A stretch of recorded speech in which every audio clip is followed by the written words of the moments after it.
जैसे मैंने कल कहा था कि काम करने पे लग गए तो काम ही कर, यही कहो। सत्वगुण पे थे असल में बहुत पहले, तमोगुण की ओर गए, क्योंकि हम लोग अब डेवलपिंग बन गए हैं तो अब रजोगुण पे आ गए। जब हम रजोगुण पे आ गए हैं तो मकाने बनाने हैं, बड़े बड़े महल खड़े करने हैं, कारखाने खोलने हैं, देश में बहुत सा प्लास्टिक लाना चाहिए। अभी थाली में खाना खा रहे हैं, फिर प्लास्टिक में खाएंगे, बाद में पेपर में खाएंगे। डेवलपमेंट हम लोग जो कर रहे हैं अपना,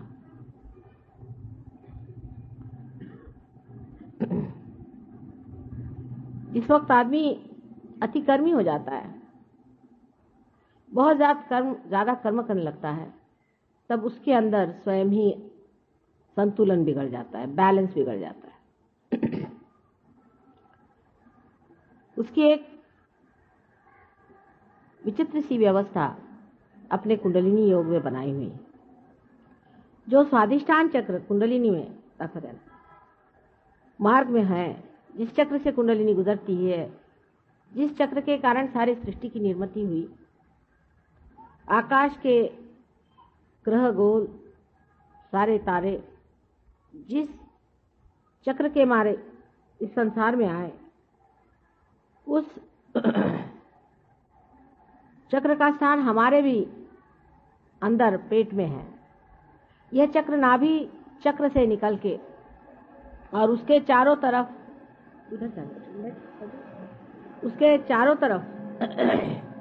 हर एक एंगल में चलता है, आगे पीछे भी हो सकता है। जैसे कमल की डेट होती है उस तरह वो लचीला होता है। उसके ऊपर, उस चक्र के ऊपर श्री ब्रह्मदेव का स्थान है और उनकी पत्नी, या उनकी पत्नी तो नहीं कहना चाहिए क्योंकि वो कुमारी का ही रहती है हमेशा, उनकी सहचरी जो है वो सरस्वती है, या कहना चाहिए उनकी शक्ति जो है वो सरस्वती है।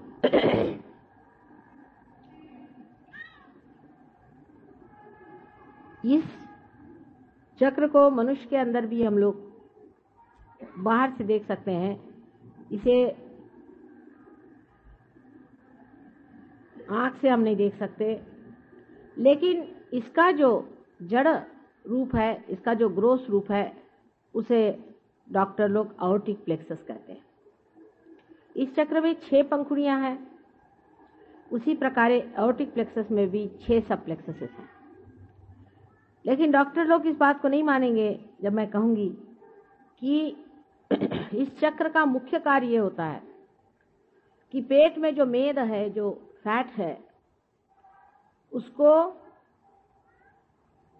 मेंदु माने अपने मगज जिसे कहते हैं, या जिसे आप ब्रेन कहते हैं, उस ब्रेन के सेल्स का रिप्लेसमेंट करना।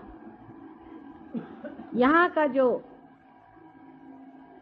मेद है, जो फैट है, उसको इवॉल्व करके, उसकी उत्क्रांति करके उसको इस योग्य कराना कि वो अपने ब्रेन का सेल बन जाए। जब हम बहुत विचार करते हैं, जब हम बहुत प्लानिंग करते हैं, जब हम बहुत सोचते हैं, जब हम रजोगुण को इस्तेमाल करते हैं, तब ये कार्य बहुत वेग से होता है, इसमें गति आ जाती है। हर समय हम लोग सोचते ही रहते हैं, फिर हमारा सोचना भी नहीं बंद हो सकता। पूरी समय हम विचारों के चक्कर में उलझ जाते हैं, 1 मिनट भी हम अपने विचार को रोक नहीं पाते। हजारों तरह के विचार हम एक के ऊपर एक लाते जाते हैं और प्लानिंग में लगे रहते हैं। ये कार्य अविरत होते रहता है, लेकिन जब इसकी गति बहुत ज्यादा, जरूरत से ज्यादा बढ़ जाती है, तब इस चक्र के जो दूसरे कार्य हैं, जिसे कि हम कह सकते हैं कि हमारा लिवर, हमारा स्प्लीन, हमारा पैनक्रियाज, हमारी किडनीज, हमारा यूट्रस, इन सब चीजों को ये चक्र देखता है, तो उसमें कमी आ जाती है और कभी कभी रुकावट सी आ जाती है, क्योंकि एक ही कार्य में फिर संलग्न हो जाता है। इसीलिए जो लोग दिमागी खर्च बहुत करते हैं, दिमाग का काम ज्यादा करते हैं, उन्हीं को डायबिटीज की बीमारी होती है।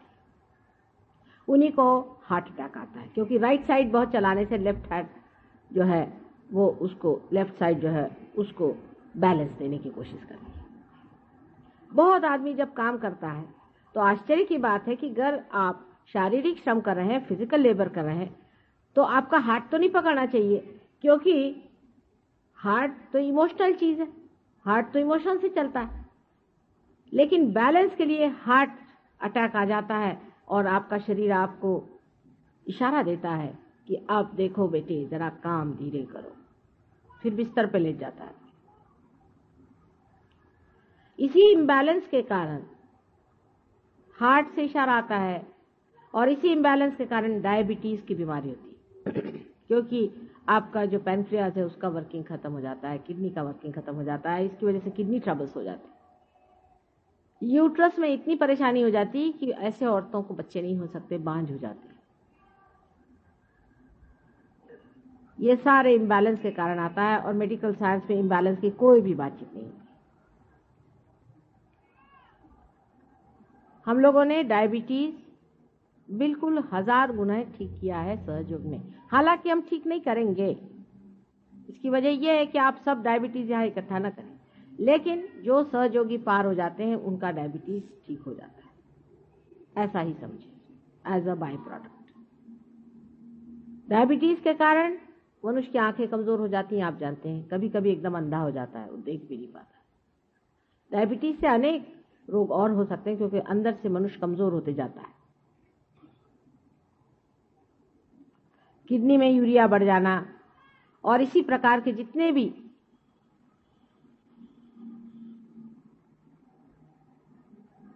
लेफ्ट साइड की बीमारियां हैं वो राइट साइड के अतिक्रम से होती है।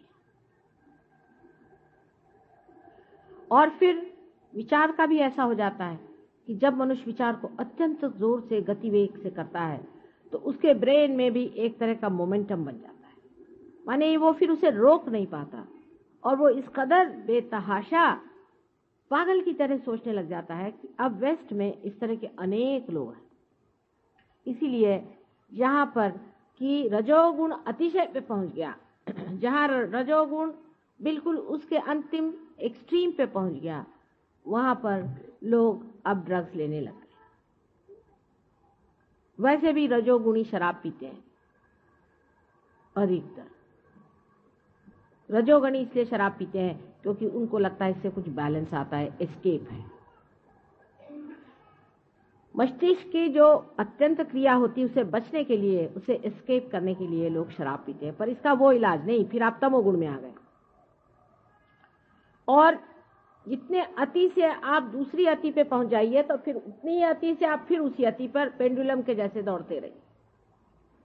एक अतिशयता अगर आपने ले ली तो आप दूसरे अतिशयता पे पहुंचते हैं। तो जब आपने अतिशय एक तरह से नशा चढ़ा लिया काम करने का, अति काम करने का, तो उन देशों में जहां की अत्यंत ज्यादा प्लानिंग हो गई, हर एक चीज जहां पर बिल्कुल रजोगुण की अति हो गई है, वहां अब आपको यंग लड़कों में 30 साल के नीचे बच्चों में, या समझ लीजिए 35 साल के नीचे लोगों में, आपको 100 में 2 या 3 ऐसे मिलेंगे जिन्होंने ड्रग्स अभी तक चखी नहीं। सोचिए आप, सोचिए कितनी हद हो गई वहां पे। और कम से कम 30% लोग वहां ऐसे जो रेगुलरली, इसमें के रेगुलरली जिसको कहते हैं ड्रग्स लेते हैं। 13 साल की उम्र से लोग वहां ड्रग्स लेना शुरू कर, ये एस्केप हो गया शुरू। ये नेचुरल है, क्योंकि जब आप इस कदर परेशान हो जाएं अपने विचारों से कि आप जी नहीं सकते हैं, तो कहीं ना कहीं अपने से भागिएगा, आप अपने को देख भी नहीं पाएगा, आप अपने को फेस नहीं कर सकते। उसके साथ फिर और भी चीजें जुड़ती जाती हैं।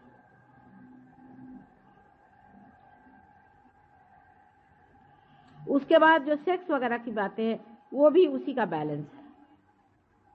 किसी भी अतिशयता पे जाने पर दूसरी अतिशयता जीवित हो जाती है और वो इतनी बुरी तरह से आपको खींचती है कि फिर वो उधर की अतिशयता फिर आपको दूसरी साइड में फेंकते रहती है। इसी उधेड़ बुन में, इसी दौड़ धूप में मनुष्य कोलैप्स हो जाता है, मनुष्य खत्म हो जाता है। और इसीलिए वहाँ पर इस कदर आत्महत्याएं हो रही हैं। और लोग समझते नहीं कि जहाँ इतना एफ्लुएंस आ गया, जहाँ इतनी सुबत्ता आ गई, वहाँ लोग क्यों मर रहे हैं। उनके बच्चे हैं वो अपने माँ बाप को छोटी उम्र में छोड़ देते हैं। बुढ़े लोग अनाथालय में पड़े हुए, छोटे बच्चे अनाथ बने हैं।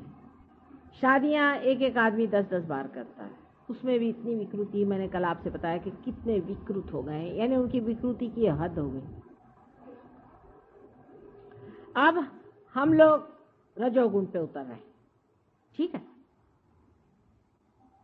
लेकिन उसकी भी मर्यादाएं बांधनी पड़ेगी। इसीलिए हमारी मर्यादाएं बांधने के लिए मर्यादा पुरुषोत्तम श्री राम रजोगुण के ऊपर में रखा दिए गए कि अपनी मर्यादाएं बांधनी पड़ेंगी। हम लोगों का सारा जीवन ही मर्यादाओं में बंधा हुआ है, लेकिन रजोगुण की जब जोरी चढ़ती है तब मर्यादाएं बुरी तरह टूटती हैं। अब आप डेवलपिंग कंट्रीज हो रहे हैं, तो आप डेवलपिंग जब आपने शुरू कर दिया आउट ऑफ प्रोपोर्शन, तो आपने कह दिया कि साहब हमने गरीबी हटा रहे हैं इसलिए हम डेवलपिंग कर रहे हैं। लेकिन अगर आपने 1 रुपया भी ज्यादा अपने नौकर को दिया और वो अगर शराब या सिगरेट पीने लग गया तो वो गरीब नहीं, खत्म हो गया उसकी गरीबी खत्म हुई। वहां पर जब मनुष्य किसी भी व्यसन में पड़ता है तो सोच लेना चाहिए कि वो अब गरीब नहीं रह गया। व्यसनाधीन तभी आदमी होगा कि जब उसके पास थोड़ा एक्स्ट्रा पैसा होगा। इसका मतलब ये नहीं कि किसी को गरीब रखा जाए, ये मैं नहीं कह रही। इसका मतलब ये है कि जब तक मनुष्य के अंदर ऐसी कोई घटना घटित नहीं होती है जिसके कारण उसका जो कुछ भी मटीरियल डेवलपमेंट है, जड़ डेवलपमेंट है, उसका असर उसके मानवता के साथ लगे। माने मनुष्य जो है वो बड़ा रईस हो जाए, बहुत पैसे वाला हो जाए, तो जरूरी नहीं है कि वो बड़ा शरीफ आदमी हो जाए। हो सकता है उससे बढ़ के दुष्ट कोई ना हो। अगर कोई बड़ा विद्वान और पंडित हो जाए तो जरूरी नहीं है कि ऐसा मनुष्य कोई बड़ा भारी धर्मात्मा हो जाए, बिल्कुल जरूरी नहीं है। उससे बढ़ के कुरूप कोई नहीं होगा। सुनते हैं जो माफिया वाले हैं, उनके जो साहबजादे हैं, उन्होंने ऑक्सफोर्ड यूनिवर्सिटी, कैम्ब्रिज यूनिवर्सिटी और जॉन हॉपकिन यूनिवर्सिटी सब जगह से एमए पास किया हुआ है। और आजकल धंधा क्या करते हैं, माफिया के लीडर के लड़के हैं और सबका मर्डर कर देते हैं। तो उस मार्ग का जरूर अवलंबन करें जिससे मनुष्य का संबंध उसके मानवता के केंद्र आत्मा से हो जाए। अगर उसका उस केंद्र से संबंध स्थापित नहीं हुआ तो आप उसका कितना भी डेवलपमेंट कर दें। हम आपको उदाहरणार्थ बताते हैं, हमारे यहाँ शिपिंग कॉरपोरेशन में सब ड्राइवरों की तनख्वाहें बढ़ाई, उनको एक एक को 1000-1000 रुपया तनख्वाह मिलने लगी। थोड़े दिन में उनकी सबकी पत्नियां आई और कहने लगे कि माता जी साहब ने सबकी तनख्वाह क्यों बढ़ा दी। मैंने कहा क्यों? पहले 400 कमाते थे तो सुख में थे, अब सब लोग शराब पीने लगे और इन लोगों ने औरतें रख ली हैं और अब गुत्ते ही पे पड़े रहते, घर पे आते ही नहीं रात भर। पहले बेहतर थे, 400 तक तो वो लोग बैलेंस कर पाए, उसके बाद जरा सा ज्यादा पैसा हो गया शराब के गुत्ते में जा रहे। इसका मतलब बिल्कुल ही नहीं है कि उनको 400 ही दिया जाए, पर उनको वो बैलेंस दिया जाए जिसके कारण वो उस लक्ष्मी को संवार सके। नहीं तो पैसे वाले हो जाएंगे राक्षस, पर लक्ष्मीपति नहीं। इसका कनेक्शन हमारे अंदर से उस आत्म तत्व से जुटना चाहिए जिससे मानवता पनपती है। जब तक ये कनेक्शन नहीं होगा सारा आपका एजुकेशन बिल्कुल व्यर्थ है। इसीलिए सूरदास जी ने भी कह दिया कि सूरदास की सभी अविद्या दूर करो नंदलाल। सारा एजुकेशन करके भी जब तक आपने आत्म तत्व का प्रकाश उस एजुकेशन पे नहीं लिया तो आपका एजुकेशन भी व्यर्थ हो जाता है। उसका कोई भी अर्थ नहीं लगता। इसलिए अत्यंत आवश्यक है कि आप अपने आत्म तत्व को पाएं, तब आपको हर एक चीज का अर्थ लगेगा। जो ये सातों चक्र हैं आपके अंदर, यही वो मानवता के अनेक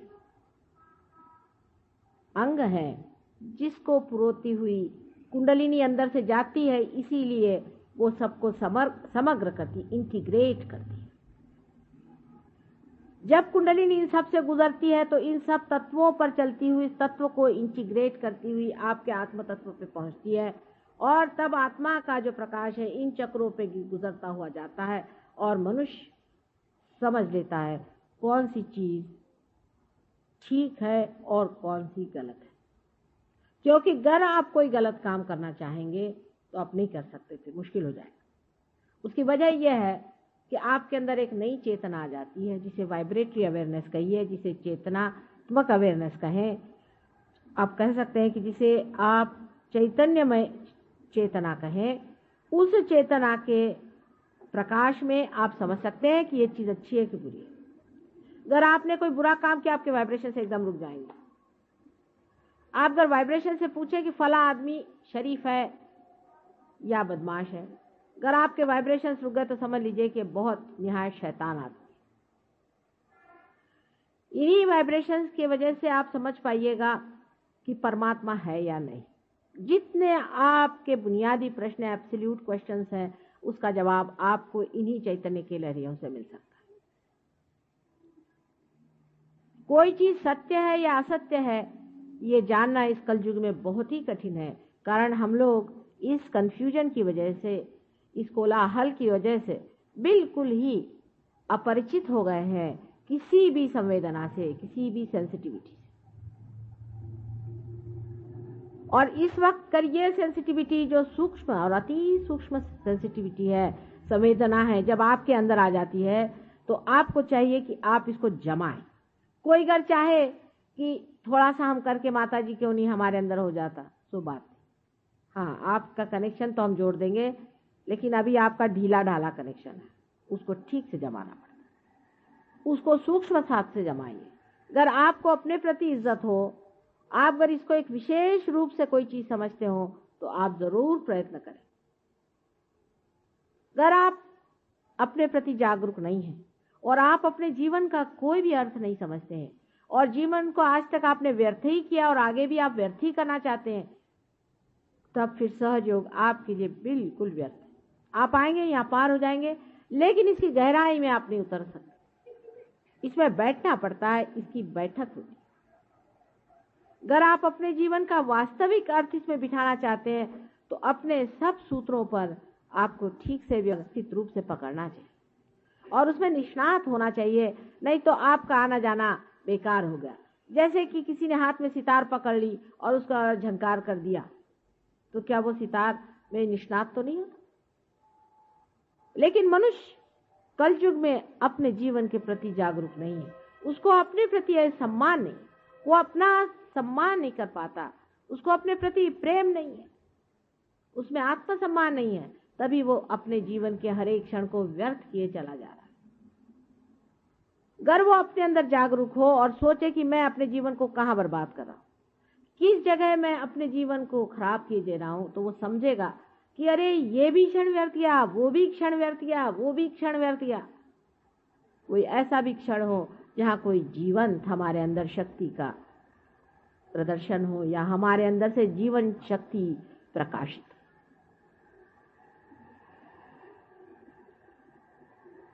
यही स्वार्थ है। स्व का अर्थ खोजना ही स्वार्थ है। बाकी सब जो है ये माया का खेल है। मनुष्य सोचता है कि इसमें स्वार्थ मिलेगा, उसमें स्वार्थ है, उसमें स्वार्थ है, लेकिन अगर मिलता होता तो कहीं चिपक के रह जाता। कहीं भी स्वार्थ नहीं मिलने वाला। स्वार्थ, स्व का अर्थ समझने से ही स्वार्थ घटित हो सकता है, और इसलिए स्व का सिर्फ अर्थ ही नहीं समझना है, उसमें एकाकार होना है। इसी को हम मेडिकल टर्मिनोलॉजी में ऐसा कहेंगे कि पैरासिम्पैथेटिक नर्वस सिस्टम पे कंट्रोल आ जाना चाहिए। अब डॉक्टर कहेंगे तो कैसे हो सकता है? हाँ, इन लोगों से नहीं हो सकता, डॉक्टरी से नहीं हो सकता है किसी भी विद्वान से नहीं हो सकता, किसी पढ़ने लिखने से नहीं हो सकता, न योगे न सांख्य न किसी भी चीज से नहीं हो सकता। ये पहले ही कह दिया, अरे कितने वर्षों पहले से कह दिया, हजारों वर्षों पहले से कह दिया कि इससे नहीं हो सकता है। इसमें माँ की कृपा चाहिए। ठीक है, आप में से जो लोग यहाँ आए हैं सभी लोग इसको पा सकते हैं, लेकिन हर एक इंसान नहीं पाएगा। ये भी बात मैं कहूँ, हर एक नहीं पाता। कल एक साहब आए, वो नहीं पाए तो बहुत मेरे पे बिगड़े। उन्होंने जाके बाहर तमाशा किया, चिल्लाने लगे कि ये सब झूठा प्रोपेगेंडा चल रहा है और ऐसा है और वैसा है। उन्होंने बड़े तूफान मचा दिए। जब वो आए थे तभी मैंने उनको पहले अपने पास बुलाया। मैंने कहा बेटे तुम यहाँ आओ। एक तो उनको कोई बीमारी है गंदी अंदर में, और उनके अंदर में भूत बाधा भी काफ़ी थी। तो पहले मैंने बुला के उनसे कहा तुम ठंडे बैठे रहना जरा, नहीं तो परेशान हो जाओ। लेकिन वो विचलित हो गए और बहुत चिल्लाना चीखना शुरू कर। कुंडलिनी बहुत लोगों का कहना है कि जागरूक होती है तो कूदना पड़ता है और नाचना पड़ता है और फलाना होता है, ढिकाना होता है। जो चीज़ आप कर सकते हैं वो कुंडलिनी नहीं हो सकती। सीधा हिसाब, आप नाच सकते हैं आप चाहे तो। एक आदमी है वो नाच रहा है, समझ लीजिए अपने आप से नाच रहा है, किसी वजह से भी नाच रहा है, तो आप कैसे जानिएगा कि ये कुंडलिनी है? क्योंकि कोई भी आदमी नाच सकता है, सीधा हिसाब है। कोई आदमी चिल्ला रहा है, कोई भी आदमी, दूसरा भी आदमी चिल्ला सकता है, चाहे उसकी कुंडलिनी जागृत हो चाहे नहीं। ये तो सभी कुछ आप कर सकते हैं। कुंडलिनी का स्पंदन आप नहीं दिखा सकते। आप अपनी आंख से देखिएगा कि कुंडलिनी त्रिकोणाकार अस्थि में स्पंदित होगी या कहीं साइड में स्पंदित होगी, आप अपने आंख से देख सकते हैं। ये आप नहीं कर सकते कि एक किसी पोर्शन में ही पल्सेशन शुरू हो जाए, धड़ धड़ धड़ धड़ धड़। ये तो आप नहीं कर सकते, कोई करके दिखा दे। पर कोई भी चाहे नाच सकता है, कोई भी चाहे कूद सकता है, चीख सकता है। तो आप ये कहिएगा तो अकस्मात कोई अगर चीखने लग जाए और चिल्लाने लग जाए और कूदने लग जाए तो क्या होगा? तो उसका सीधा नाम है उनको भूत बाधा हो गई। जब भी किसी को भूत बाधा होती तो वो ऐसे ही करता, उसके अंदर कोई और आदमी आने की वजह से वो आदमी चिल्लाने लगता है, चीखने लगता है, कुछ भी करने लगता है। कल हमारे बीच एक साहब आए थे, मैंने आपसे बताया था कि वो पूरा हठ योग का व्यायाम मेरे सामने करते पूरा, यहाँ तक कि मैंने उनसे यहाँ आना बंद कर दिया कि मुझे लगा अब इनकी हथौड़ियाँ पूरी बाहर निकल आएंगी, उसको भी ये छोड़ेंगे नहीं। और वो अविरत करते थे, बगैर किसी एफर्ट के करते थे। उन्होंने कभी हठ योग नहीं सीखा। उनके अंदर कोई भ्रष्ट हठ योगी घुस गया था, वो हर तरह के नक्शे मेरे सामने करता था। यहाँ तक इस तरह के भूत बाधा के लोग हैं, आपको आश्चर्य होगा कि वो मेरे ऊपर अनेक कविता लिखते। शुरू में जब सहयोग शुरू किया था तो बंबई में एक नौकरानी जो कि बर्तन मांजती, जिसे घाटिन कहते हैं, उसने आते ही बड़े जोर जोर से श्लोक गाने शुरू कर दिए और 15 श्लोक देवी महात्मा के मेरे सामने गाए और एकदम पुरुष के जैसे खड़े संस्कृत में इस तरह से सुनाया कि लोग दंग हो गए कि संस्कृत में इस कदर पांडित्य इस नौकरानी में कहां से आ गया। ये इतने बड़े बड़े देवी के श्लोक कैसे सुना रही, बड़े आश्चर्यचकित हो गए। उसकी वजह यह थी कि उसके अंदर एक पंडित आ गए थे और वो श्लोक सुना रहे थे। मैंने उन पंडित साहब से कहा, बंधन देके मैंने कहा आप जाइए यहाँ से, आप इस औरत में आकर क्यों इतनी परेशान कर रहे हैं मुझे यहाँ पर। उसने कहा माँ मैं कब आऊँगा, फिर मैं कब पैदा होऊंगा, फिर मैं तुम्हारे कब गुणगान गाऊंगा, इसीलिए मैं यहाँ चला आया। और वहाँ और भी बहुत से हमारे सहयोगी थे, उन्होंने बात सुनी। मार्कंडेय से लेकर के उससे भी अनादिकाल से लोगों ने बताया कि भूत पिशाच आदि सब चिपक जाती। जितने भी मेंटल डिजीज हैं, ईएसपी हैं, पहले से किसी की खबर आ जानी, ये सब कर्ण पिशाच आदि वगैरह बारों में अपने शास्त्रों में अनेक कुछ लिखा हुआ है। लेकिन हम तो हिंदी भी नहीं पढ़ते, फिर संस्कृत तो बहुत दूर की रह गई। वो तो भाषा इंग्लिश लोगों की हो गई। अब हम लोग तो इंग्लिश पढ़ते हैं। हमारे शास्त्रों में सब कुछ लिखा हुआ कि इस तरह की चीजें घटित होती हैं और उससे मनुष्य बहुत दुखी हो जाता है। कुछ लोग हैं अपने को बड़े बड़े लोहे के हुक्स में अटका लेते हैं और पेड़ों पे लटका के दिखाते हैं। ये खासकर आदिवासियों में तो बहुत ये प्रथाएं चलती। अजीब अजीब तरह की चीजें, बिल्कुल आग जला के उसके अंदर चलना। भूत विद्या अफ्रीका में भी बहुत तरह तरह की होती है। हर एक देश में अजीब अजीब तरह की भूत विद्याएं होती है। तो मनुष्य सोचेगा कि इसमें तो कोई विशेष चीज हो ही गई कि ये भाई आग में चल दिए। इस प्रकार अनेक तरह की चीजें इस देश में पहले होती रही हैं और अब उन देशों में हो रही हैं जहां रजोगुण अति पे पहुंच गए। रजोगुण अति पे पहुंचते ही साथ आपके देश से अनेक भूत विद्या वाले एक्सपर्ट्स वहां पहुंच गए। सबको मेस्मराइज करना शुरू कर दिया। सब पे उन्होंने छाप डाल दी। लाखों रुपया, करोड़ों रुपया उन्होंने बनाया, बड़ी बड़ी जगह बनाई। अब वही भूत उनको खाएंगे, खाते ही हैं और शुरू हो गया। अब वो परेशान है, अब ये पैसे उनको नहीं बचा सकते और उन लोगों को भी भूत खाते। कल भी मैंने बताया था, मैं साफ तरह से आपसे बताना चाहती हूँ, मुझे किसी से डर नहीं कि ट्रांसेंडेंटल मेडिटेशन करने वाले लोग आज मेरे पास 132 आदमी बराबर लंदन में आए और सब कहते कि हमारे सर में ब्लॉकेड हो गया, माए से निकाले। कल मैंने बताया था, आज फिर मैं बता रही कि मांगना चाहिए आत्मशक्ति को। आत्मशक्ति रजोगुणी नहीं होती है, आत्मशक्ति तमोगुणी नहीं होती, आत्मशक्ति सत्वगुणी भी नहीं होती है। वो गुणातीत, सबसे परे बहती हुई सी अंदर से शक्ति स्वरूप अपने अंदर से बहती रहती है। वो किसी भी गुणों के अंदर लिपटने वाली शक्ति नहीं है। वो निर्वाज्य है, किसी से लिपटती नहीं। आत्मा की शक्ति धड़ धड़ धड़ धड़ अंदर से ऐसी बहती है जैसे गंगा जी। उसकी शक्ति का, उस शक्ति के कोई प्रदर्शन आप नहीं भर सकते। अगर आप चाहें कि चलिए इस शक्ति को यहां पर घुमा करके चार आप अंगूठी से चीजें निकाल दें और ये वो, ऐसे फालतू चीजों में इस शक्ति को कोई इंटरेस्ट नहीं होता। अंगूठी शंगूठी होती क्या चीजें हैं, पैर के धूल के बराबर भी नहीं है। ये सब आपका टेंशन खराब करने की बात है।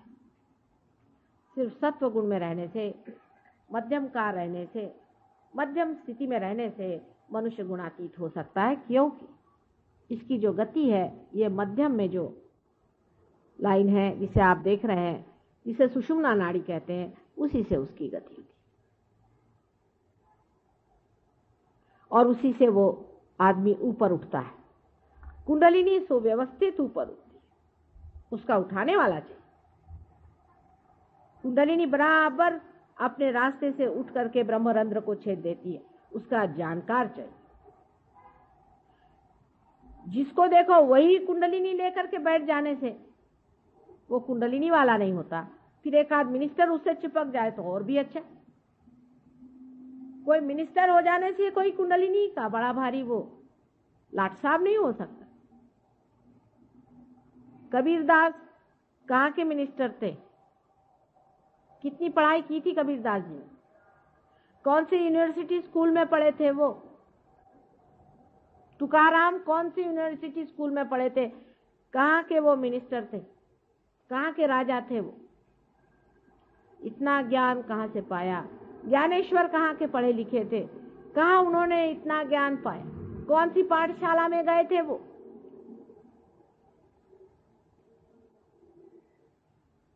परमात्मा के साम्राज्य में उतरने की बात है।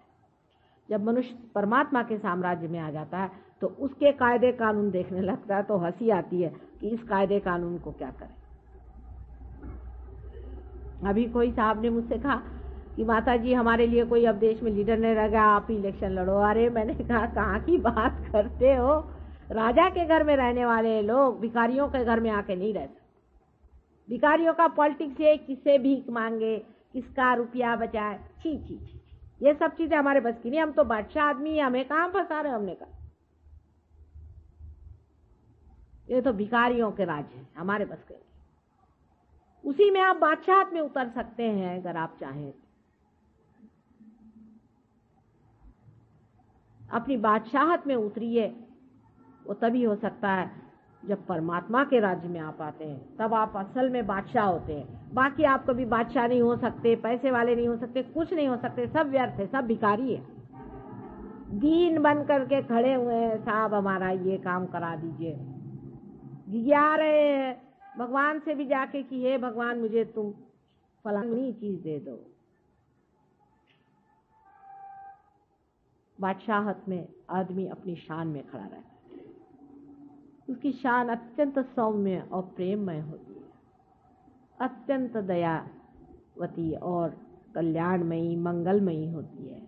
परमात्मा के जो रूल्स और रेगुलेशंस है और उसका जो प्लानिंग है उसके साथ एकाकार होना चाहिए। पृथ्वी जिस तरह से अपने प्रेम को उगाल रही है संसार में और फैला रही है, उस पृथ्वी तत्व के प्रपोर्शन में, उस पृथ्वी तत्व के उगालने के प्रपोर्शन में ही आपको प्रोडक्शन करना चाहिए। पृथ्वी जिस तत्व से उगाल रही है, आज जिस तरह से वो सृष्टि पे बना रही, उससे आउट ऑफ प्रपोर्शन आप बनाना चाहते हैं रजोगुण में। माने लंदन में अगर आप जाएं तो शराब पीने के सिर्फ अगर ग्लास आप लेने चाहें तो कम से कम 1,000-15,000 रुपये आपको खर्चा पड़ना पड़ेगा, कम से कम। पहले तो शराब बनाओ जो कि बिल्कुल ही गलत चीज है, फिर उसको पीने के लिए जरूरी है आप उसके प्याले बनाओ। अगर इंग्लैंड में अगर स्कॉच विस्की बंद हो जाए तो देश डूब जाएगा, क्योंकि उनके पास दो ही चीजें हैं, एक तो स्कॉच विस्की है और दूसरे उनका क्रिस्टल है।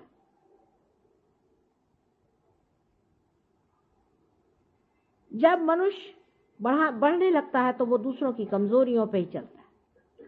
अगर कमजोरी नहीं हो तो आदमी को क्या दरकार होगी चीजों, उसको कमजोर बना दिया जाता है। जिस प्रकार की औरतों को यह कि भाई तुम्हारी बॉडी ऐसी होनी चाहिए, तुम्हारी शक्ल ऐसी होनी चाहिए, तुम ऐसे होना चाहिए, तुम्हारे अंदर ये चीज होनी चाहिए, औरतें लगी खर्चा करने, उनके अंदर उन कमजोरी डाल दी। रेस का घोड़ा जरूर खेलना चाहिए अगर आप लंदन में रहते हैं, नहीं तो आप वहां के सभ्य नहीं, एलीट नहीं है, आपको रेस का घोड़े का सब आना चाहिए। अगर आप पेरिस में रहते हैं तो आपको शराब के बारे में इत्थम्भूत सब पता चाहिए कि शराब का मतलब क्या होता है, उसको कितना मिलाना चाहिए, उसमें कितना घोलना चाहिए।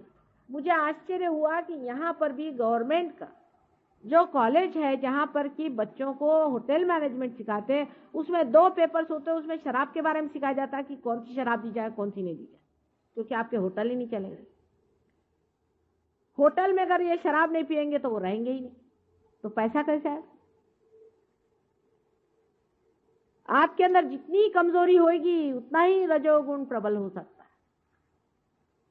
अगर आप 2 ही 4 कपड़ों में रह लेते हैं और मस्ती में रहते हैं तो इनके कपड़ों की मिलें कैसी चलेंगी? अगर आप सादगी से रहते हैं तो इन लोगों का व्यापार कैसे चलेगा? अमेरिका अगर जाइए आप तो 50 तरह के हैंडल्स होंगे, यहां तक कि खपरेल जो सर पे होती है वो हजारों तरह की होगी। किसी के बाथरूम में जाए तो पहले पूछ लीजिए कि कौन सा नॉब दबाएं, नहीं तो आप अंदर पहुंचे और देखा खट्ट में। इतना तमाशा करने की क्या जरूरत है? इस कदर आराम पसंदगी, इतना ज्यादा कंफर्ट मनुष्य को क्या जरूरत है कि हर समय वो लोरता रहे? क्योंकि शराब के बाद लोरना जरूरी, लोरने के लिए कंफर्ट जरूरी है, और कंफर्ट जब जरूरी है उसके लिए हर तरह की चीज, ये कुशन बनना चाहिए, फलाना ठिकाना बनना चाहिए, उसमें वो चीज होना चाहिए। इतनी ज्यादा विद्रूपता है, मैं आपसे कहती हूँ, इतनी अगलीनेस आ गई मनुष्य के अंदर, और उसमें शर्म नहीं आती। उसने बड़े बड़े साइंस बनाए हैं, शराब पिलाने की भी साइंस बनाए हैं। फिर औरतों को किस तरह से खूबसूरत रहना चाहिए, उनको टैनिंग करना चाहिए, चाहे उसमें शर्म उतर जाए उनकी, हर्ज नहीं, उनका बॉडी जरूर टैन होना चाहिए। उन्होंने एक चक्कर चला दिया वहां टैनिंग का। अरे भाई, आपको अगर सूर्य की रोशनी लेनी तो बदन पे अगर आपके कपड़ा रहे तो कोई फर्क नहीं पड़ने वाला, सूर्य की रोशनी तो आपके अंदर जाती है, लेकिन टैनिंग होना चाहिए। इसलिए इस तरह के नज़ारे होते हैं कि आप चल नहीं सकते किसी भी सीशोर पे। एक दिन ये सारे सीशोर सुखड़ करके इन सब औरतों को खींच लेगा अपने अंदर, तब इनकी अकल ठीक होगी। निर्लज्जता संसार में फैलाना चाहिए, क्योंकि निर्लज्ज नहीं होंगे तो इनके कॉस्मेटिक्स कैसे बिकेंगे? इन्होंने जो जो चीज़ें औरतों को बेवकूफ़ बनाने के लिए बनाई हुई हैं वो कैसे लेंगे? अब तो कुछ कुछ जरा सा अपने देश में अकल आ गई औरतों को। पहले तो मैं देखती थी कि यहाँ पर एक डालडा का टिन लगा के औरतें चलती थी। तो मैंने काफी इस पे लेक्चर दिया कि बाबा कम से कम डालडा का टिन कम करो। हील्स पहनेंगी तो इतनी ऊंची ऊंची पहनेंगी, आखिर कोई आप ऊंट बनना चाहते हैं? आप इंसान है, भगवान ने आपको कायदे का बना दिया, किस लिए इतने परेशान है? ब्यूटी कॉन्टेस्ट बना रहे हैं, बताइए आप। बिल्कुल अजीब, बहुत ही ज्यादा विकृत और विद्रूप चीज है ये। क्योंकि जब असली रूप होता है तो मनुष्य रूप को देखते ही साथ पूर्णतः संतोष में आ जाता है। ये रूप का लक्षण है कि बस अब रूप का अंत आ गया, इससे आगे रूप नहीं है। वही असली रूप होता है। लेकिन ये तो ऐसा रूप है कि अभी चले एक दूसरा देखा, उसके बाद दूसरा बंदर देखा, उसके बाद तीसरा बंदर देखा, बंदरियां ही बंदरियां सब दूर भरी पड़ी हुई। मैंने कहा यहाँ कोई सती साध्वी एक भी नहीं है, सब बंदरियां ही हैं जो इसके गर्दन में कूद रहे, उसके गर्दन में कूद रहे, और ऊपर से बड़ा घमंड है उनको कि हम तो बहुत ही ज्यादा वाह वाह वाह एडवांस है। ऐसी गधापंती अपने यहाँ की औरतें न करें तो बड़ी मेहरबानी हो जाए। अभी भी इस देश में बहुत देवियां हैं और बड़ी पूजनीय देवियां हैं, इसीलिए आदमियों के कितनी भी गलतियां होने पर भी ये देश रुका हुआ है। आदमी लोग तो सब साहब हो ही गए, उनको तो कोई कुछ कह नहीं, वो तो अब कहना बहुत मुश्किल हो गया, सब साहब हो गए। अब देसी चीज जो है वो बिल्कुल बदतर। अगर आप दिल्ली में, मैंने सुना कि आप कहीं जाइए और आप अगर दारू नहीं पीते हैं तो लोग हंसते हैं आपके ऊपर कि साहब अभी तक आप पूरी तरह से बंदर नहीं बने।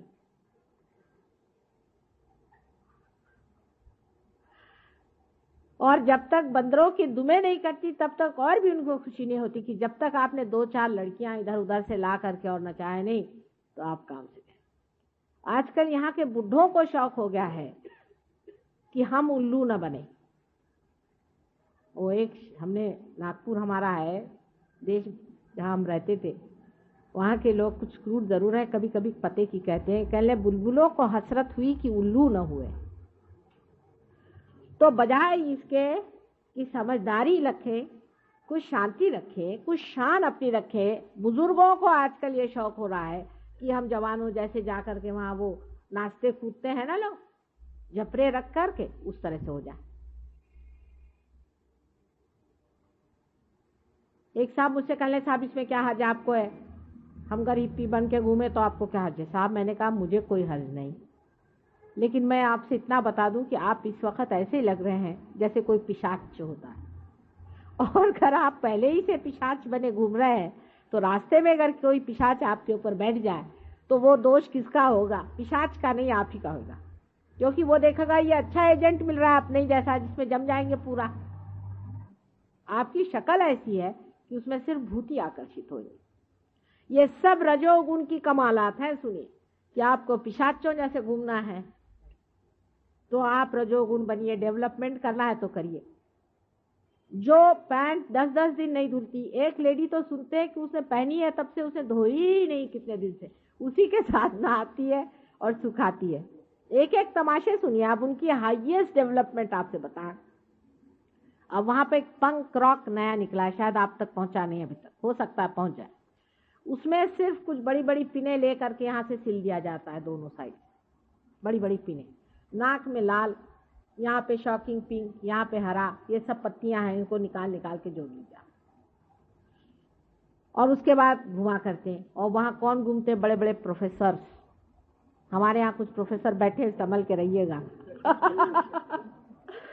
और एक साहब तो आपको आश्चर्य होगा कि बड़े विद्वान, मैं उनको समझती थी, एक पार्टी में आए तो ये सब करके आए। मैंने कहा ये क्या कहना है, आजकल मैंने पंक रॉक ज्वाइन कर लिया। मैंने कहा है आप तो काफी अकलमंद बनते थे, अब आप पंक रॉक में चले। पहले आपको भी बड़ा मजा आएगा, आइए, बड़ी शांति मिलती उससे।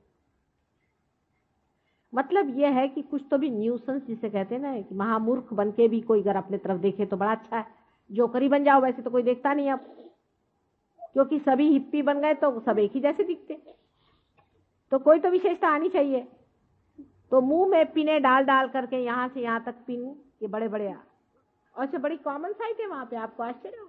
मैं आपको सिर्फ विनोद के लिए नहीं कह रही हूँ, असलियत है। और देखते ही आप अचंभे में देखते हैं कि साहब या तो हम पागल है या ये पागल। और वो हमारे ऊपर सोचते हैं कि हम बहुत ही इनहिबिटेड लोग हैं, हमें अकल ही नहीं है कि हम इस तरह का कोई सा भी अच्छा कार्य नहीं कर सकते जिसमें हम अपने को लेट लूज कर दें। हम इतने इनहिबिटेड हैं, हमें कोई स्वतंत्रता की कल्पना नहीं। स्वतंत्रता का मतलब बेछूटपना, उच्छृंखलता नहीं है, महामूर्खता तो बिल्कुल भी नहीं है। स्वतंत्रता इतनी बड़ी चीज है। स्व के तंत्र पे चलना ही स्वतंत्रता है, और स्व का तंत्र यह है जो आपके सामने। जो मनुष्य अपने को स्वतंत्र समझना चाहता है उसको पहले पार हो जाना चाहिए, नहीं तो वो स्वतंत्र नहीं। स्व का तंत्र समझ लेना चाहिए, और यही उसका तंत्र है। न तो तांत्रिकों का नेगेटिव जिससे स्व ही उसमें खत्म हो जाए, जिससे स्व पूर्णतः स्वतंत्रता में आ जाता है। जब वो पूर्णतः स्वतंत्र होता है तभी उसके अंदर विस्डम पूरी तरह से संतुलित बैठ जाता है। वो जो भी करता है पूर्ण स्वतंत्रता से करता है, लेकिन उसके एक एक इशारे में भी स्वतंत्रता के अनेक प्रकार दिखाई देते हैं। वो किसी से भी नहीं डरता है और हमेशा नतमस्तक रहता है। प्रेम में वो स्वतंत्र होता है, अत्यंत प्रेममय और करुणामय वो होता है। ऐसे स्वतंत्र आदमी को प्रणाम करना चाहिए, बजाय इसके कि जो अपने को स्वतंत्रता के नाम पर गधे से मूर्ख और मूर्खों से पता नहीं और क्या हो जाएंगे। मेरे पास तो ऐसे जानवर भी नहीं जिनकी मैं आपको प्रणाली बताऊं। कोई मुझे ऐसे शब्द भी नहीं मिलते कि इन लोगों का वर्णन करो, क्योंकि कलयुग से पहले ऐसे कभी हुए नहीं थे। इसलिए नए शब्दों के कॉइनेज की जरूरत है, और जो शब्द बनाने वाले थे वही ये हो गए, तो अब कौन शब्द इनके बनाएगा, ये हालत आ गई। कुछ संस्कृत भाषा में ढूंढे से मिले तो मुझे बताइएगा, क्योंकि बड़ा ही मुश्किल है। जब संस्कृत भाषा प्रचलित थी तब ऐसे गधों के बारे में किसी ने सोचा भी नहीं था। पुराण में भी वर्णन है कि कलयुग आएगा, लेकिन इस तरह के महामूर्ख संसार में विचरण करेंगे ऐसा पुराण में भी नहीं बताया था। ये तो आप देखते ही बनता है। और पढ़े लिखे और अति पढ़े हुए लोग ये काम कर रहे हैं, इसको आप क्या कहिएगा? ये रजोगुण का प्रादुर्भाव है। अब आपका देश डेवलप हो रहा है, होइए साहब, लेकिन ये देख लीजिए नमूना। आप जरूर डेवलप होइए, लेकिन ये नमूना देखते चले कि वो जिस गड्ढे में पड़े हैं उधर आप जाके न कूदिए। एक तो रजोगुण में सबसे बड़ा जो दोष है कि ये अहंकार से चलता है, मतलब ईगो ओरिएंटेड है रजोगुण। जब ईगो ओरिएंटेशन शुरू हो गया तो अहंकार ऐसी चीज है कि उसमें आदमी जो भी करता है उसमें अपनी बेवकूफी वो देख ही नहीं सकता, या कुछ भी करता है वो बिल्कुल सही, क्योंकि उसमें अहंकार तृप्त होता है। अपने यहाँ रामायण में बड़ा सुंदर वर्णन है कि जिस वक्त नारद मुनि स्वयं ही एक चक्कर में पड़ गए थे, ऐसे ही चक्कर है ये रजोगुण के चक्कर है। इसको समझने के लिए अपने को देखना चाहिए और कहना चाहिए कि हे भगवान, ये मेरा अहंकार मुझे गधा बना रहा है। और अहंकार आपको गधा बना के इतना छोड़ देता है कि अंत में वो आप घबराहट के मारे ही उसको गधे को अपने ऊपर लिए चलते, क्योंकि ईगो ओरिएंटेड है, इसलिए बहुत ज्यादा डेंजरस है। अगर ये ईगो ओरिएंटेड नहीं होता तो इतना डेंजरस नहीं बैठता, क्योंकि मनुष्य कभी भी अपने को गधा कह नहीं सकता। सब दुनिया पे हंसेगा, लेकिन खुद ही अपने सर पे गधा लेके चल रहा है उसे नहीं देखेगा। ये ईगो की विशेषता है। ईगो में एक अंधापन आ जाता है, और इसलिए ये बहुत ही खराब चीज है। हाँ, अगर सुपर ईगो हुआ, जो कि दूसरी साइड में अपने सर में डेवलप हो सकता है, तमोगुण की वजह से उसमें आदमी पीड़ित हो सकता है, उसका बदन कांप सकता है, उसमें तकलीफें आ सकती हैं, उसकी बीमारियां आ सकती है, उसका फिजिकल प्रॉब्लम आ सकता है। पर ईगो ओरिएंटेड आदमी में कभी भी यह तकलीफ नहीं होगी जब तक उसके हार्ट ट्रबल ना आए। एक ही है कि हार्ट ही स्टॉप हो जाए बस। ईगो ओरिएंटेड आदमी को कभी भी कोई भी इस तरह की चीज नहीं मिल सकती है जैसे कि तमोगुणी की रुकावट हर समय हर जगह होती है। तमोगुणी एक तरह से बेचारा ज्यादा ठीक है, क्योंकि कम से कम उसकी ठोकरों से वो बचते रहता है। समझ लीजिए अभी यहीं एक देवी जी बैठी हुई हैं जिनको बाधा ने पकड़ लिया। वो एक किसी आदमी के पास गई, उनसे जाकर उन्होंने कुछ जंतर मंतर करे, बाधा ने पकड़ लिया, भूत ने पकड़ लिया, तो उनका बदन ऐसा ऐसा ऐंठने लग गया। चलो भाई छोड़ो। पर आप अगर किसी इगोइस्टिकल आदमी के सामने जाइए, उसका ईगो आपके अंदर भी घुस जाएगा, ये है तो मैं इसके बाप से बड़ा हूं। चले उसने 1 बोला, मैंने 10 बोला, वो कौन होते हैं, मैं उसका नाना हूं। शुरू हुआ, वो जितने गधे उसके आप डबल नाना गधे हो गए। और उसमें उसके साथ में एक और बीमारी लग जाती है जो बड़ी ही सूक्ष्म है, जिसको समझना चाहिए, यश। बेटा उसमें एक बीमारी और लग जाती है, यश, सक्सेस। उसके साथ अगर सक्सेस लग जाए तो बड़ा ही प्रॉब्लम हो जाता है। फिर तो आदमी को गधे पे से उतारना असंभव है।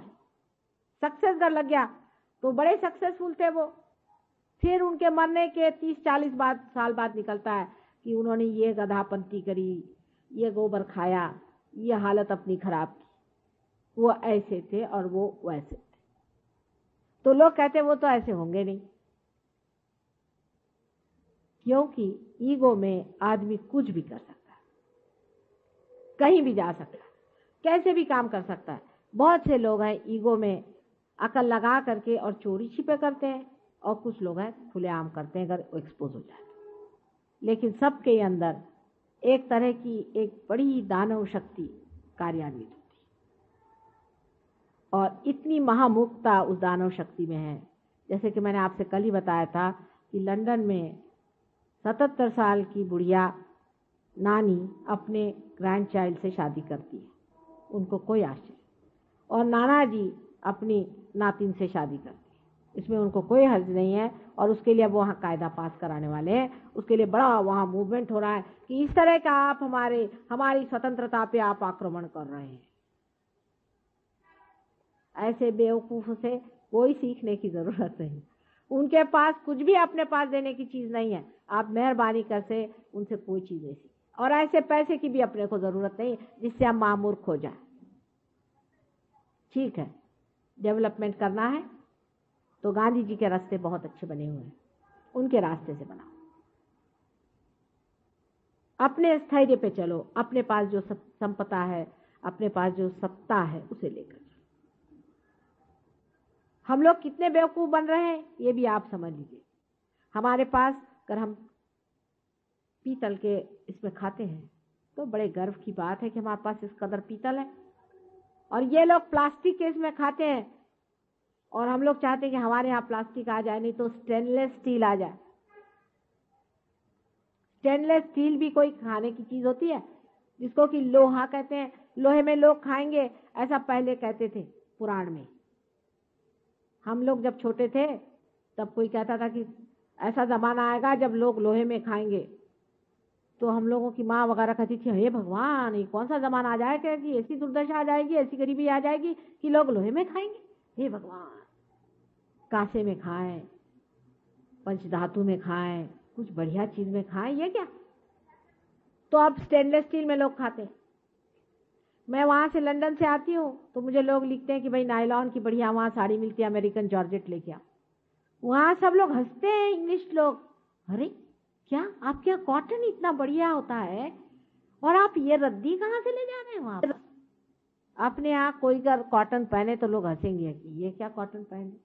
वो दिन दूर नहीं जबकि खादी सारे संसार में छाई, वो दिन बिल्कुल दूर नहीं है, आप मेरा विश्वास माने, क्योंकि इसके अंदर हाथ से बने हुए वाइब्रेशंस है। और वो लोग इस चीज की महत्ता समझते हैं, इस खादी की महत्ता समझते हैं, लेकिन हम लोग बेवकूफ हैं जो हम नायलॉन बड़ी भारी चीज समझते हैं। आप जानते हैं कि नायलॉन से अनेक बीमारियां हो जाती हैं, ये मनुष्य के विरोध में है। लेकिन हमें नायलॉन क्यों पसंद? क्योंकि वे हम लोग बड़े अंग्रेज बनते हैं। आप 10 के जगह 2 साड़ियां पहनिए, लेकिन कायदे की साड़ी पहनिए। आप 10 के जगह 2 कपड़े पहनिए। अब अपने यहाँ लोगों को आश्चर्य होता है कि कॉटन से टेरिकॉट महंगा है, उनको बहुत ही आश्चर्य होता है, ऐसे कैसे संभव नहीं है। वहां अगर कॉटन अगर आपको वहां पर 10 पाउंड का मिलता होगा तो टेरिकॉट 2 पाउंड का मिलता है। कोई अगर कॉटन कहीं मिले कि कॉटन मिल रहा है तो लोग दौड़े जाते, कहते उसका फील कितना सुंदर है।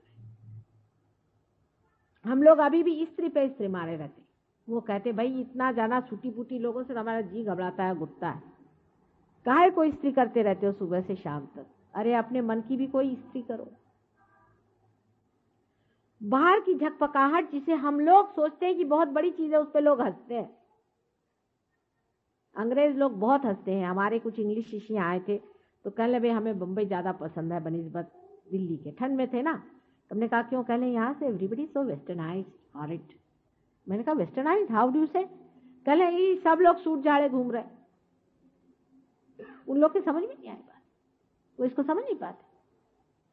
तो मैंने उनसे कहा तुमको भी इन पे रोब झाड़ना है तो सूट पहन के आना, नहीं तो इन पे रोब नहीं पड़ेगा। जब यूनिवर्सिटी जाना तो सबसे बेस्ट सूट पहन के जाना। अंग्रेज अगर सूट में आया तो उसी के पैर पे हमारा हिंदुस्तानी गिरता है, और ऐसे वैसे नहीं गिरने वाला अगर तुम ऐसे वैसे कपड़े पहन के आओगे। तुम नहीं समझते हो, अभी भी हमारे अंदर वही स्लेविश मेंटालिटी हजारों वर्षों की चली आ रही, वो छूटने नहीं वाली। हमारे जो बाप दादे हो गए वो ये सब पहनते नहीं थे, लेकिन इंसानियत के मादा उनके अंदर बहुत जरूरत से ज्यादा था। एक एक आदमी अगर सोचे तो लीजेंडरी कहना चाहिए उन लोगों को। क्या लोग थे, एक बार शब्द दे देते थे तो उसी शब्द पे चलने वाले, जिनके बारे में सारे संसार में लोग गुणगान गाते थे कि हिंदुस्तान का आदमी एक होता है तो वो यहाँ के हजारों बेकार लोगों से अच्छा होता है। वही हिंदुस्तान की आज ये दुर्दशा हो। ये रजोगुण की कृपा है। स्वतंत्रता से पहले हम लोग बहुत अच्छे थे, जब गुलाम थे, जब कंधे से कंधे लड़ाए थे और सबसे जाकर के वहां पर सारे संसार के देशों से हमने अपनी स्वतंत्रता की मांग उठाई थी, वो हम लोग अलग थे। और आज रजोगुण के ये गुलामगिरी में हम लोग जो फंसे जा रहे हैं, मटेरियलिज्म के, इस कदर गंदे हम हो रहे हैं, इसको समझने की जरूरत है। रजोगुण में उठते वक्त रास्ते में ही सत्वगुण की रेशा है। रुक जाइए, रुक जाइए वहां पर। उनका एक्सट्रीम देखते हुए बीच में आ जाइए। सत्वगुण तभी आता है जब रजोगुण के साथ धर्म चलता है, और धर्म हमारे पेट में, नाभि चक्र में, उसके चारों तरफ होता है। लक्ष्मी का स्थान है। लक्ष्मी रजोगुण की ही सत्वगुणी व्यवस्था है। मैंने आपसे लक्ष्मी के बारे में पहले बताया था, कल भी बताया था कि लक्ष्मी स्वरूप जो मनुष्य होता है उसके एक हाथ से दान, दूसरे हाथ से आश्रय होना चाहिए। वो स्वयं मां स्वरूप होना चाहिए। उसके दो हाथ में कमल के फूल जैसी उसके अंदर सम्मान और उसके अंदर प्रेम की आभा हर समय रहनी चाहिए। जब उसके घर पे दरवाजे पे जाइए तो कहते आ बेटे कहाँ से आए, कैसे तकलीफ से आए हो, बैठो यहाँ रहो। मैंने अभी आज एक रईस आदमी से कहा कि भाई इसको लक्ष्मीपति का, कह ले बहन जी अगर कोई चोर आ गया तो। मैंने कहा चोर भी आ गया तो भी कोई हर्ज नहीं, बिठाओ, प्रेम से बिठाओ, उसकी चोरी बदल जाएगी। चोर कभी भी शरीफ आदमी की चोरी नहीं करने वाला। बहुत ही गया बीता होगा तो जाने दो, फिर उसको, उसके कर्मगति से गया। अगर चोर आ जाए आपके घर में, उसको रख लीजिए, उसको प्रेम से स्वीकार करिए। वो 10 बार सोचेगा कि चोरी करूं कि नहीं करूं, इस आदमी पे, ये तो मेरे बाप जैसा है। उस आदमी को पैसे वाला कहना चाहिए, न कि उस आदमी को जो दुनिया भर में और सबको ही अपमानित करते फिरता है। जो आदमी हृदय से कमल के जैसा, अत्यंत सुंदर और गुलाबी कमल के जैसा, अत्यंत प्रेममय, भावनापूर्ण, और जिसमें पूरा अपनापन बहता हो, जिसके अंदर भूंगे जैसा भी काला गड़ने वाला प्राणी भी जाकर आराम से सो सकता है, उस आदमी को लक्ष्मीपति अपने यहाँ कहते हैं। लक्ष्मी स्वरूप हुए बगैर ये रजोगुण आपको लाभदायक नहीं होगा। वो यूं ही ट्रस्टी के तरह से जीता है। उसका जो भी पैसा है उससे वो व्यसनाधीन नहीं होता। अपने बच्चों के लिए वो पैसा नहीं छोड़ता, उसको व्यसन में नहीं डालता। उस पैसे का उपयोग वो दुनिया के कल्याण के लिए करता है। वो एक ट्रस्टी स्वरूप होता है। शरद चंद्र की एक बड़ी सुंदर कहानी मैंने पढ़ी थी कि कुछ उन्होंने लिखा कि हम लोग कुछ टोले के लड़के एक बड़े भारी धनी के पास पहुंचे। तो जब हम पहुंचे तो उन्होंने कहा कि तुम क्या करना चाहते हो? तो उन्होंने कहा कि हम लोग एक ड्रामा करने चाहते हैं और ऐसा करना चाहते हैं और उसमें हम बहुत मॉडर्न लाइफ दिखाना चाहते हैं और आप हमें कुछ रुपया दीजिए। तो उनका अच्छा बैठो बैठो, बहुत बिठाया। उसके बाद चवन्नी उनको पकड़वा दी। तो ये लड़के बड़े गुस्से हो गए उनसे कि बड़ा ही कंजूस निकला, चवन्नी हमें पकड़वा दी। उसके बाद एक स्त्री आई, बेचारी बड़ी बूढ़ी थी, आई, कहने लगे कि पता नहीं कुछ 50 वर्ष पहले मेरे पति ने आपके पास कुछ रुपया रखा दिया था। उसके बाद हम लोग परदेश चले गए, वहीं मेरे पति की मृत्यु हो गई। तो उनके इसमें एक पत्र मिला, उसमें लिखा था कि उनके पास बहुत रुपया मैं छोड़ के आया हूँ, तो तुम हो सके तो धर्मात्मा है उनके पास चले जाना। कह ले अच्छा, पत्र तो दिखाई, पत्र देखा, उसका तारीख देखी, कह ले भाई देखो वो कहाँ उनका है, वो निकालो फलानी तारीख को, फलाने साल में और 50 साल पहले की बात, वो सब फाइलें निकलवाओ और बैठे वो वहां देखने के लिए। वो भी बड़े वयोवृद्ध थे, वो भी 75-80 साल के थे, लेकिन बैठे। उसे कहा बहन अभी रुकी रहो, यहीं खाना खाना, यहीं रहना। इत्तफाकन उनको 2-3 घंटे में उसका पता लग गया, 2-3 घंटे में उनको पता लग गया कि ये जो है ये रुपया दिया गया था।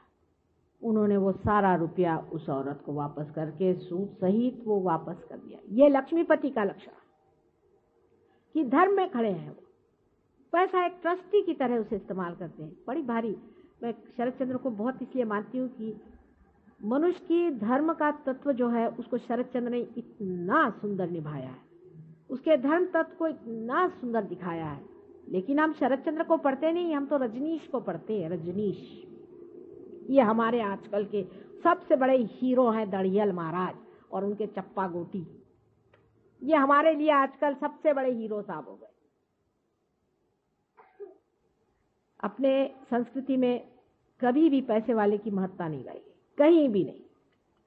हमेशा उसी मनुष्य की गाई गई जो धर्मात्मा है। और आपको भी पता होना चाहिए कि इस देश में आपकी कभी भी महत्ता नहीं गाई जाएगी। आप चाहे कितने भी मंदिर बनवाइए और कितने भी फालतू की चीजें करिए, आपकी तभी महत्ता गाई जाएगी जब आप धर्मात्मा हो। चाहे आपके पास पैसा है, उसको धर्म में लगाइए। और जब आप खर्च करिए तो किसी से कहिए नहीं कि मैंने आपके लिए खर्च किया। देते रहिए, देते रहिए। सिर्फ आप बीच में इसलिए खड़े हुए हैं कि आप देखते रहें कि पैसा जो है वो ठीक जगह पे पहुंच रहा है। कुछ लोग तो इस कदर परमात्मा में लीन हो जाते कि वो ये भी नहीं देखते, कहते जाने दो, जिससे जाता है जाने दो। लेकिन अगर कोई धर्म पुरुष दान करता है तो उसका पैसा कभी भी दुर्व्यवहार में नहीं जाता। दुष्टों का पैसा जरूर दुर्व्यवहार में जाएगा, लेकिन धर्मात्माओं का नहीं जाता। उसमें भी एक बड़ी भारी आकर्षण शक्ति होती है जिसे हम कहते हैं वाइब्रेशन, चैतन्य की लहरियां। हर एक चीज में चैतन्य की लहरियां होती है। उसका देने वाला और करने वाला होना चाहिए। आपके अंदर भी चैतन्य की लहरियां उत्पन्न हो सकती हैं अगर आप इसको पालें। आप में से अनेक लोगों की अभी ठंडा ठंडा हाथ में आने लग गया है, कह रहे हैं। ऐसे ही आप हाथ रखें फिर से। आज मैं आपको बचे हुए 3 चक्रों के बारे में बताऊंगी, क्योंकि कल मैंने आपको नीचे वाले 4 चक्रों के बारे में बताया था। अगले साल शायद मैं ज्यादा दिन के लिए दिल्ली आ जाऊंगी, देखिए। लेकिन दिल्ली वाले और बंबई वाले और कलकत्ते वाले जरा जरूरत से ज्यादा बड़े लोग हैं, तो उनके लिए भी 16 राक्षस पैदा हुए हैं, 6 राक्षसी भी। वो बराबर अपना मौके से आ जाते हैं जहां जहां बैठे हुए हैं। लाला अमके ढमके, राय बहादुर टमके ठमके, फलाने मिनिस्टर, फलाने ठिकाने, उसके लिए सब बने हुए हैं। वो आकर के बराबर जमे हुए हैं सब जगह। मैं गरीब सहयोगिनी हूँ, मेरे लिए तो देहातों में अनेक लोग मिल सकते हैं। देखिए दिल्ली शहर में कहाँ तक लोग प्रगति करते हैं, कहाँ तक बढ़ते हैं, कहाँ तक सच्चाई को पाते हैं। ज्यादातर लोग तो जो फैशन चल रहा है उसी में चलते हैं। आजकल फैशन है तो हजारों आदमी चले जा रहे हैं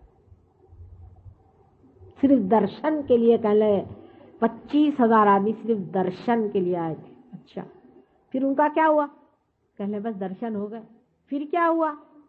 कौन सी भलाई हुई? कुछ नहीं, दर्शन हो गए साहब, दर्शन हो गए, मैंने दर्शन हो। अरे भाई कुछ फायदा हुआ? कुछ भला हुआ? कुछ ट्रांसफॉर्मेशन हुआ? कुछ उनमें बदल हुआ कि यूं ही दर्शन ही के लिए गए थे वहां? नहीं साहब, वो तो ऐसा था कि हम तो अंदर जा नहीं सके। वो तो दूसरे जो बड़े बड़े लोग थे वो सब अंदर गए, बाबा जी ने उनको अंगूठियां दी। उसके बाद सब लोग अंगूठियां पहन के प्रफुल्लित होके बाहर आ गए। उसके बाद पता चला सबके हार्ट अटैक्स आए। अंगूठी सहित हार्ट अटैक्स चल रहे हैं। और उसके बाद पता हुआ अंगूठी भी चोरी हो गई और उनके घर में भी चोरी हो गई। ठीक, जिसके पास अधिक पैसा है उसको खाने के लिए बहुत सारे तैयार हो गए लोग। आपके पास अगर अधिक पैसा है तो जमुना जी में डाल दीजिए, नहीं तो आपसे भी चिपक जाएंगे, इसलिए बच के रहिए।